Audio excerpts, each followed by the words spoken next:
Head মৌলানা, headmaster, principal, vice chancellor, jail super, chairman, member, MP, মন্ত্রী, টিওনো, YONO, DC, যারা যেখানে দায়িত্ব পালন করছে, দায়িত্ব পালন করতে যদি 5 পয়সা, 1 টাকা, 10 পয়সা, একটা গম আত্মসাৎ করে, তাহাজ্জুদ দিয়ে, হজ দিয়ে জাহান্নাম ঠেকানো যাবে না।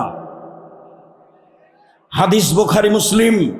বিচার আমাকে আপনাকে করা লাগবে না, বিচার ফয়সালা করা আছে, এটা মুহাম্মদ সাল্লাল্লাহু আলাইহি সাল্লাম বলেছেন। বুখারী মুসলিম মানে একাধিক দিন বলেছি, আম গাছে জাম ধরতে পারে, ধরে না, অমাবস্যার রাতে চাঁদ উঠতে পারে, উঠে না, সুঁয়ের ছিদ্র দিয়ে লাঙ্গলের ফল ঢুকতে পারে, ঢোকে না, সুঁয়ের ছিদ্র দিয়ে লাঙ্গলের ফল ঢুকে যেতে পারে, আম গাছে জাম ধরে যেতে পারে, অমাবস্যার রাতে চাঁদ উঠে যেতে পারে, এগুলো ঘটে যেতে পারে। কিন্তু যে কথা আমি বললাম তাতে সন্দেহ আছে বলে কিয়ামত পর্যন্ত চেষ্টা করলে সরিষা ঢোকানো যাবে না, তার নাম বুখারী মুসলিম। সমাজের দায়িত্ব পালন করতে গিয়ে যদি একটা গম, 1 টাকা আত্মসাৎ করে, তাহলে তাকে জাহান্নামে যেতে হবে, এটাই চূড়ান্ত সিদ্ধান্ত। হজ দিয়ে, উমরা দিয়ে, দান দিয়ে, কোনো পথঘাট দিয়ে তাকে জাহান্নাম থেকে ফিরে নিয়ে আসার কোনো পথ নেই, দুনিয়াতে তা ফেরত দিতে হবে।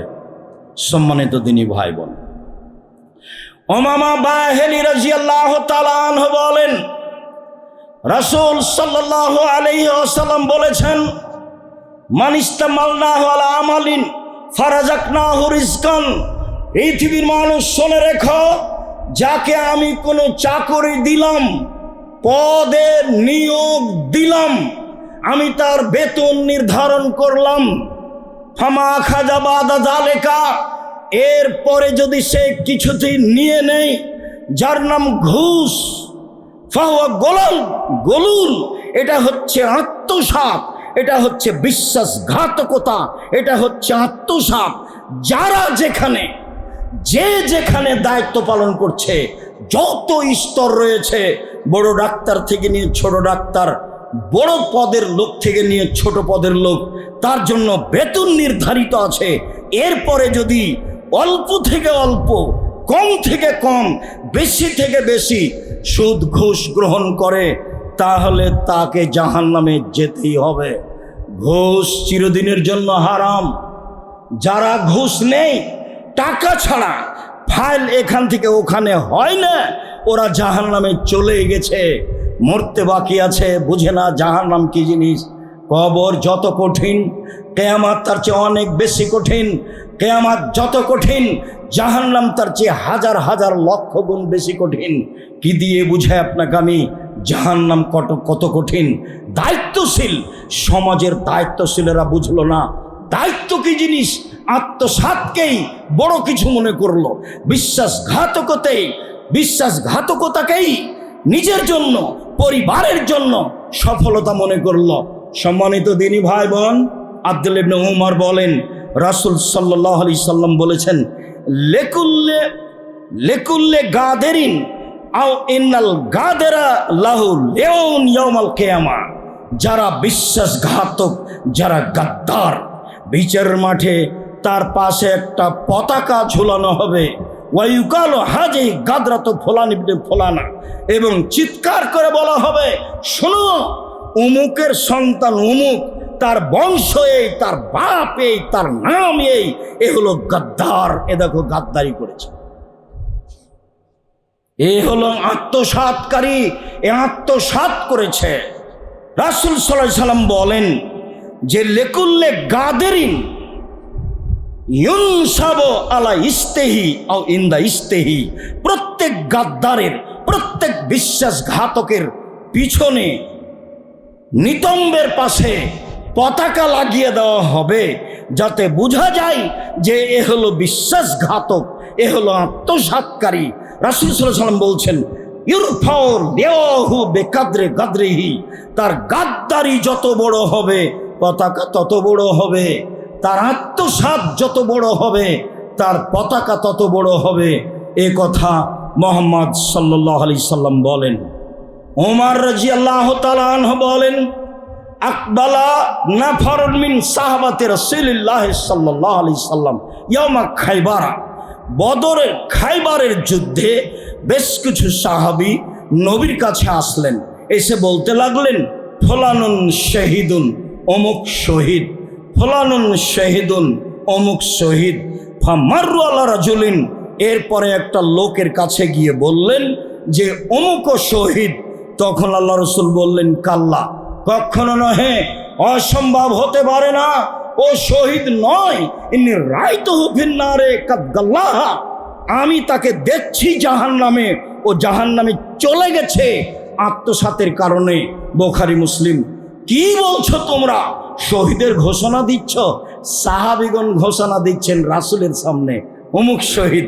আল্লাহ রাসূল না করে দিলেন, যদিও আমাদের আল্লাহর হস্তে শহীদ লোকের অভাব নেই। রাসূলের সামনে সাহাবীগণ বলছেন অমুক শহীদ, অমুক শহীদ। হঠাৎ একজনের পাশে গিয়ে বলছেন ইনিও শহীদ। তখন আল্লাহ রাসূল বলছেন না, কখনো নহে, অসম্ভব, আমি তাকে জাহান্নামে দেখছি, ও জাহান্নামে চলে গেছে। কেন? সে আত্মসাৎ করেছে, সেজন্য একটা চাদর, ও হলো বিশ্বাসঘাতক। আবু হুরায়রা রাদিয়াল্লাহু তাআলা আনহু বলেন ফাকামা ফিনা রাসূলুল্লাহ সাল্লাল্লাহু আলাইহি সাল্লাম, একদা আল্লাহর নবী আমাদের সামনে বক্তব্য দেওয়ার জন্য দাঁড়ালেন। ফাযাকারাল গলুলা, বক্তব্যে তিনি আত্মসাতের কথা বললেন। ফাজ্জামাহু, বিষয়টি বড় করে পেশ করলেন। ওয়াজ্জামা আমরাহু, বিষয়টি আরো কঠিনভাবে পেশ করলেন। তিনি বললেন পৃথিবীর মানুষ শুনে রেখো, লাউল ফিয়ান্না আহাদাকুম ইয়াজিউ ইয়াউমাল কিয়ামা ওয়ালা রাকাবাতিহি বাইর, বিচারের মাঠে কতগুলি লোক আমার সামনে আসবে। এমন ব্যক্তি হবে যে আমার সামনে আসবে, তার কাঁধের উপরে থাকবে উট, এবং উট চিৎকার করতে থাকবে যেভাবে চিৎকার করে। ফায়াকুলু, লোকটি বলবে ইয়া রাসূলুল্লাহ, হে আল্লাহর রাসূল, আগেসনি, আপনি আমাকে বাঁচান, আমি বিপদগ্রস্ত। তখন আল্লাহ রাসূল বলবেন লাম লেকো লাকা শাইয়ান কাদ আবলাগতুকা, বিচারের মাঠে আমি সরিষার সমপরিমাণ উপকার করতে পারবো না তোমার, এটা আমি পূর্বেই ঘোষণা দিয়েছি। ওট আত্মসাৎকারী, শুনে রেখো, বিচারের মাঠে আমি সরিষার সমপরিমাণ তোমার উপকার করতে পারবো না, এই কথা আমি পূর্বেই ঘোষণা দিয়েছি। লাউল ফিয়ান্না আহাদুকুম ইয়াজু ইয়াউমাল কিয়ামা ওয়ালা রাকাবাতিহি ফারাসুন লাহু হামহামা, কত লোক আমার কাছে আসবে, বিচারের মাঠে আমি দেখব আমার নিকটে এসেছে, তার কাঁধে থাকবে ঘোড়া, ঘোড়া তার নিজ ভাষায় চিৎকার করতে থাকবে। লোকটি বলবে ইয়া রাসূলুল্লাহ, হে আল্লাহর রাসূল, আগেসনি, আমাকে বাঁচান, আমাকে রক্ষা করেন। আল্লাহ রাসূল বলবেন লাম লেকু লাকা শাইয়ান কাদ আবলাগতুকা, বিচারের মাঠে আমি সরিষা সমপরিমাণ তোমার উপকার করতে পারবো না, এ কথা আমি পূর্বেই বলেছি। রাসূল সাল্লাল্লাহু আলাইহি ওয়াসাল্লাম বলেন লাউল ফিয়ান্না আহাদাকুম ইয়াজু ইয়াউমাল কিয়ামা ওয়ালা রাকাবাতিহি সাদুল্লাহু সগা, বিচারের মাঠে কোন লোক আসবে আমার পাশে, তার কাঁধে থাকবে ছাগল, ছাগল তার ভাষায় চিৎকার করতে থাকবে। লোকটি বলবে আল্লাহ রাসূল, আমাকে বাঁচান। আল্লাহ রাসূল বলবেন আমি বিচারের মাঠে সরিষা সমপরিমাণ তোমার উপকার করতে পারবো না, এই কথা আমি পূর্বেই বলেছি। লাউল ফিয়ান্না আহাদাকুম ইয়াজু ইয়াউমাল কিয়ামা ওয়ালা রাকাবাতিহি রেকাউন, কত লোক আসবে, তার কাঁধে থাকবে কাপড়ের বস্তা, কাপড়ের বস্তা তাক তার কাঁধে ঝুলতে থাকবে, আমার কাছে সাহায্য চাইবে। আমি বলবো আমি তোমার এখানে বিন্দুমাত্র উপকার করতে পারবো না, আমি পূর্বেই ঘোষণা দিয়েছি। পৃথিবীর মানুষ শুনে রেখো, বিচারের মাঠে কত লোক আমার নিকটে আসবে, ওয়ালা রাকাবাতিহি নাফসুন, কাঁধে থাকবে মানুষ, যারা যাকে অন্যায়ভাবে হত্যা করেছে সেই মানুষগুলি তার কাঁধে চড়ে থাকবে, এইভাবে উপস্থিত হবে, আমাকে বলবে বাঁচান, আমি বলবো সরিষার সময় পরিমাণ তোমার উপকার করতে পারবো না। বিচারের মাঠে আমি পূর্বেই বলেছি, সুম্মা লাল ফ্যান আহাদাকুম ইয়াউমাল কিয়ামা, অবশ্যই আমি তোমাদের এমন ব্যক্তিকে পাবো যে আসবে আলা রাকাবাতেহি সমেতন, তার কাঁধে থাকবে জড় বস্তু, যে কথা বলতে পারে না, স্বর্ণ, চাঁদি, টিন, গম, টাকা, অর্থ সম্পদ, কথা বলতে পারে না, জড় বস্তু সব কাঁধের উপরে থাকবে।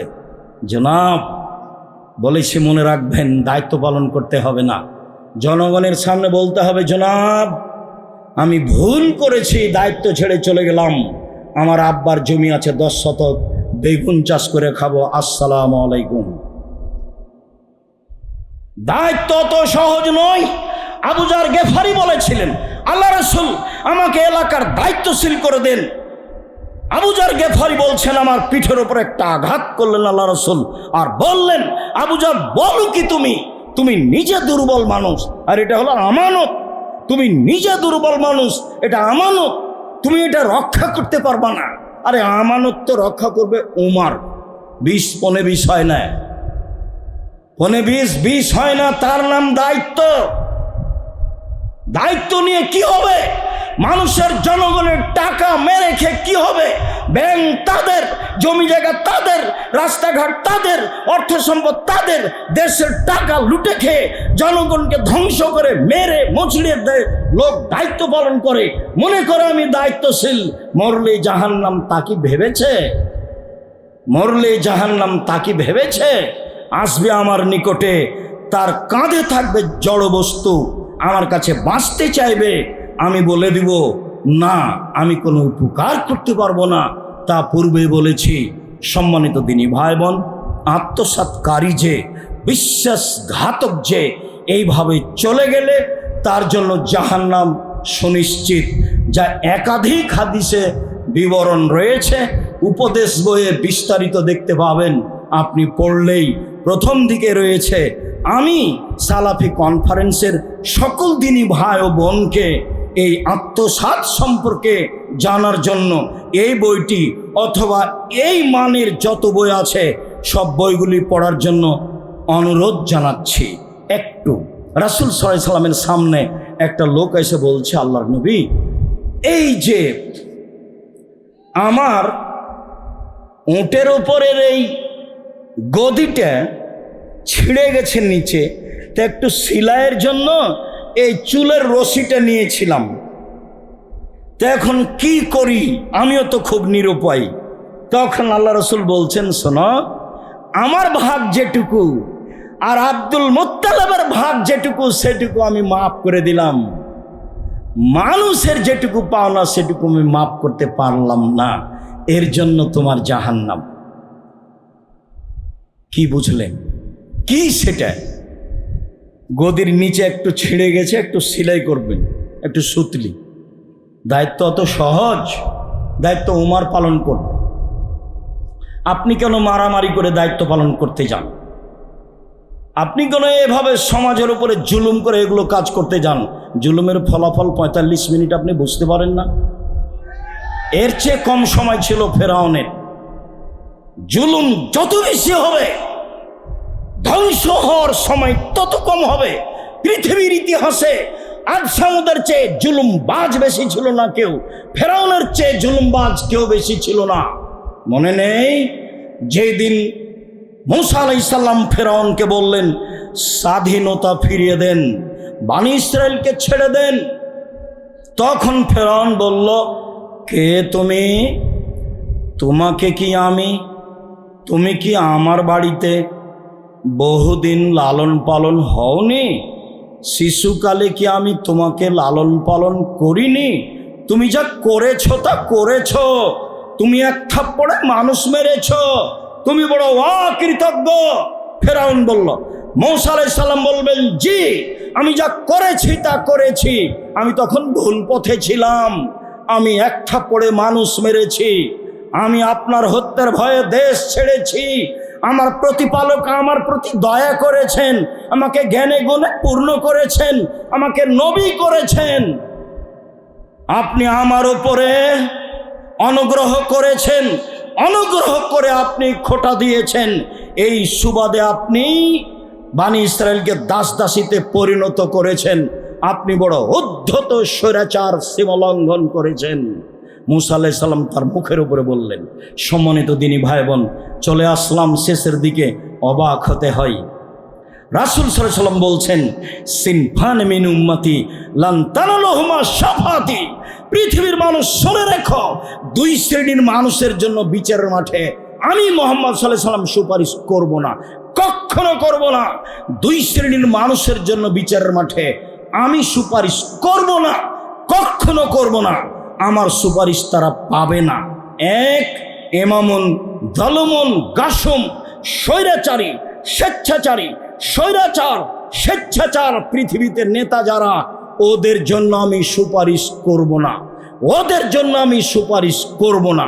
দুই, রাজুলুন গালুন মারিক, বিশ্বাসঘাতক যে, আত্মসাৎকারী যে, বিশ্বাসঘাতক যে, আত্মসাৎকারী যে, আমি মুহাম্মদ সাল্লাল্লাহু আলাইহি সাল্লাম বিশ্বাসঘাতকের পক্ষে কথা বলবো না, আত্মসাৎকারীর পক্ষে কথা বলবো না।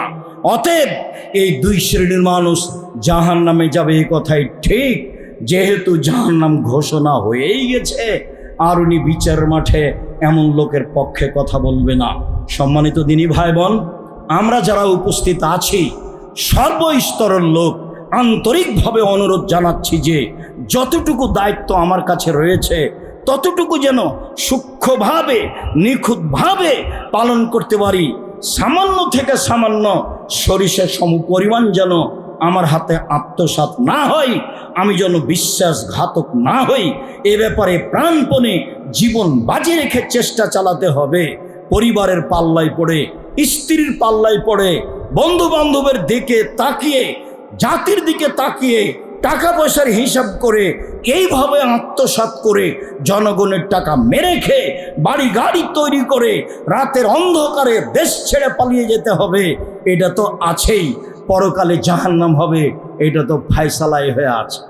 তাহলে ভাববার বিষয়, যারা এখন পৃথিবীর যে কোনো প্রান্ত থেকে এই যন্ত্রের মাধ্যমে অবগত হচ্ছি আত্মসাৎ, বিশ্বাসঘাতকতা, তাদেরকে আমরা অনুরোধ জানাচ্ছি, যেখানে আছে। আপনি তো আমাকে জিজ্ঞাসা করেন, আব্দুর রাজ্জাক সাহেব, আমি তো বিদেশে থাকি, দোকানে জিনিস বিক্রি করি, সেলসম্যান হিসেবে আমি দু একটা জামা চুরি করে নিয়েছি, কি হবে? মালিক ছিল না, ঘটনা একই হবে, ফেরত দেন, কিভাবে দিবেন? সম্মানিত দিনী ভাই বোন, যারা আমরা যে কোনো স্তরে আছি, সময়ের গতিতে জানতে পারবো আত্মসাৎ, বিশ্বাসঘাতকতা। আমি সকল দিনী ভাই বোনকে এ ব্যাপারে সোচ্চার হওয়ার জন্য আন্তরিকভাবে অনুরোধ জানাচ্ছি।